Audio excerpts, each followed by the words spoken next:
اللہ تبارک و تعالیٰ کے بندوں کو جب وہ صاحب ایمان ہو جاتے ہیں تو اللہ تعالیٰ انہیں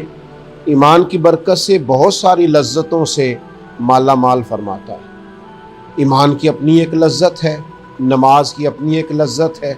تلاوت قرآن مجید کی اپنی ایک لذت ہے، خدمت دین متین کا اپنا ایک ذائقہ ہے۔ اللہ کے بندوں کی خدمت کرنا، محتاجوں، مساکین، یتیموں، بیواؤں کی مدد کرنا، اس کی اپنی ایک روحانی قوت ہے۔ لیکن ان ساری روحانی لذتوں میں سے بڑی لذت اس بندے کو نصیب ہوتی ہے جو راہ خدا میں شہید ہو جاتا ہے، جو اللہ کے راستے میں سر کٹاتا ہے۔ اسے جو لذت نصیب ہوتی ہے، جو ذائقہ نصیب ہوتا ہے، اگرچہ اس کا ذائقہ وہی بیان کر سکتا ہے جو اسے چکھتا ہے، وہی صحیح جانتا ہے جس نے یہ ذائقہ چکھا ہے، لیکن نبی اکرم نور مجسم صلی اللہ تعالی علیہ وسلم کے کچھ ارشادات اور نبی پاک علیہ الصلوۃ والسلام کی کچھ باتیں، حضور کے کچھ منمونے اور خوبصورت فرامین اس طرف اشارہ کرتے ہیں، اور حضور کے وہ ارشادات دلوں میں شہادت کی لذت کو پیدا کرتے ہیں اور بتاتے ہیں کہ یہ کتنا قیمتی کام ہے اور اس کا کس قدر عظیم ذائقہ ہے۔ صحیح بخاری کے اندر حضرت انس بن مالک رضی اللہ تعالیٰ عنہ کی روایت موجود ہے۔ نبی اکرم صلی اللہ تعالیٰ علیہ وآلہ وسلم نے ارشاد فرمایا، جو شخص جنت میں جاتا ہے نا، وہ پسند نہیں کرتا کہ دوبارہ دنیا کی طرف لوٹ کر آئے۔ اسے جنت میں اللہ تعالیٰ نعمتیں ہی اتنی عطا کرتا ہے،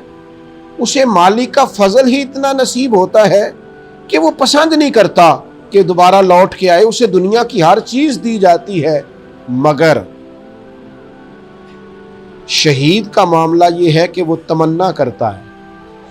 کریم محبوب صلی اللہ تعالی علیہ وسلم فرماتے ہیں، وہ تمنا کرتا ہے کہ وہ لوٹ کر جائے اور 10 مرتبہ راہ خدا میں قتل کیا جائے،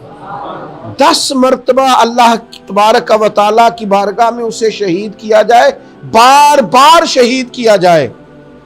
گویا اسے جنت میں بھی لذت آتی ہے، پر جو لذت اس کے راستے میں سر کٹانے کی ہے نا، جو لذت اس کی راہ میں جان قربان کرنے کی ہے، جو اس کے راستے میں اپنے آپ کو پیش کر دینے کی لذت ہے، یہ کتنی کو لذت ہے، یہ شہادت کا کتنا کو ذائقہ ہے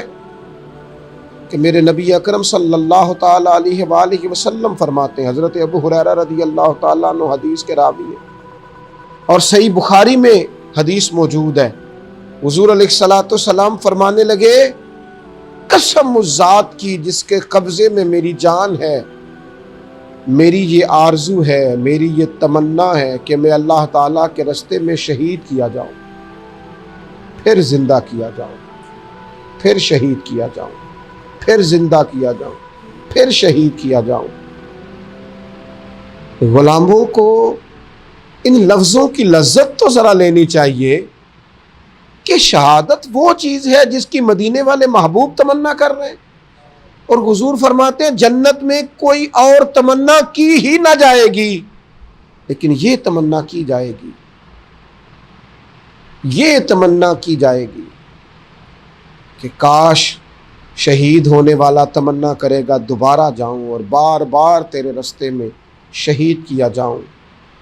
لوگ شہیدوں کا تذکرہ تو کرتے ہیں، شہیدوں کی بات تو کرتے ہیں، شہیدوں کے یوم تو مناتے ہیں، شہیدوں کے بارے میں اجتماعات تو کرتے ہیں، پر شہادت کا جو درجہ ہے، شہادت کی جو بلندی ہے، شہادت کا جو مقام ہے، وہ وہی جان سکتا ہے جسے اللہ تبارک و تعالیٰ یہ اعزاز عطا کرتا ہے۔ اس کیفیت کو وہی محسوس کر سکتا ہے، یا وہ محسوس کر سکتا ہے جو صاحب دل ہو اور جس کے سینے میں یہ تڑپ پائی جاتی ہو۔ اللہ تبارک و تعالیٰ اپنے محبوب پاک کا صدقہ امت میں سے ہم سب کو اللہ تعالیٰ یہ عظیم سعادت عطا کرے۔ اپنے راستے میں اللہ تبارک و تعالیٰ ہمیں زندگیاں لگا دینے کی اور زندگیاں قربان کر دینے کی توفیق رفیق عطا فرمائے۔